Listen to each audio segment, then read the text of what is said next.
અમદાવાદ ગ્રામના માંડલ તાલુકાના રખિયાળા ગામે વૃદ્ધની શખ્સારી હત્યાની ઘટના બનાવ પામી હતી। એકલા રહેતા વૃદ્ધના નર્મદાબેન પટેલની હત્યાની ઘટના બનવા પામી હતી, જે ઘટનામાં પોલીસે આરોપીની ધરપકડ કરી લૂંટ વિથ હત્યાના ગુનાનો ભેદ ઉકેલી નાખ્યો છે। ગામમાં જ રહેતા આરોપી રમેશ ઠાકોરે વૃદ્ધના કાન કાપી સોનાની બુંટી સહિત લૂંટના ઇરાદે હત્યાને અંજામ આપ્યો હોવાનું પોલીસ તપાસમાં સામે આવ્યું છે। પોલીસે આરોપીની ધરપકડ કરી વધુ તપાસ હાથ પણ ધરી છે।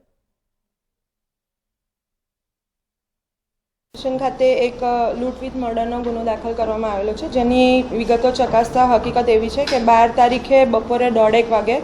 માંડલ પોલીસ સ્ટેશનની હદના રખિયાણા ગામ ખાતે એક બેન રહેતા હતા, જે ખાસા ઉંમરલાયક છે, 75ની આસપાસ ઉંમર છે। તેઓ નર્મદાબેન ઉર્ફે નબુબેન ચંદુભાઈ શંકરભાઈ પટેલ એ ત્યાં ગામના પટેલવાસમાં રહે છે અને she was aged and single and એ એમના રિલેટિવ્સની આસપાસ જે પટેલવાસમાં એમના રિલેટિવ્સ છે એમની હેલ્પથી ત્યાં રહેતા હતા। એ કેટલોક વખત અમદાવાદ પણ રહે છે, 15 દિવસથી એ તહેવાર નિમિત્તે આવેલા હતા અને એમના ઘરની પાછળ જે ઠાકોરવાસ છે એ વિસ્તારમાં રહેતો એક આરોપી છે, જે રમેશ માધાભાઈ ઠાકોર, એ ગામમાં જ રહે છે અને વિગતો જાણતા ખ્યાલ આવેલો છે કે કડિયા કામ કરે છે અને તેણે આ 12 તારીખે બપોરે એમને ત્યાં અંદર ધાબાથી બેસવાનો ટ્રાય કરેલો પહેલાં, પણ એ ધાબાની અંદરથી ઉતરતું બારણું બંધ હતું। પછી એ મેઇન ગેટ પાસે ગયો હતો અને મેઇન ગેટ પાસેથી જે આડું કરેલું જાળીનું બારણું છે તે ખખડાવીને પછી જે પેલા મરણ જનાર બેન છે એમને અંદર પણ બોલાવેલા હતા, બિકોઝ આ વ્યક્તિએ અગાઉ એમના ઘરે કડિયા કામનું નાનું મોટું રિપેરિંગ કરેલું છે,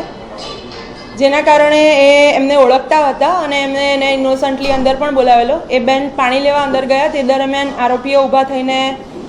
મરણ જનાર પર હુમલો કરેલો અને એમને જમીન પર પાડીને એમનું ગળું સ્ટ્રેંગ્યુલેશનથી હાથથી દબાવીને એમનું મોત નિપજાવવાનો ટ્રાય કરેલો। ત્યારબાદ એને લાગેલું કે કદાચ આ મરણ જનાર ટોટલી મૃત્યુ પામેલ નથી, એટલે એણે ઘરમાંથી જ અંદરથી ગાભા જેવું કોઈ કપડું લઈને એના દ્વારા એમને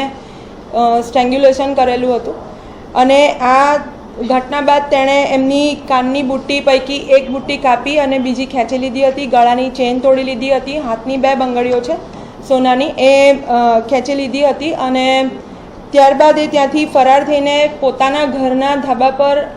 લૂંટનો માલ રાખીને ત્યાં વેટ કર્યું હતું અને ત્યારબાદ એ થોડોક સમય બાદ એ આગો પાછો થયો હતો। આ બાબતે માંડલ પોલીસ સ્ટેશન ખાતે જે ફરિયાદ દાખલ કરવામાં આવી છે એમાં પોલીસને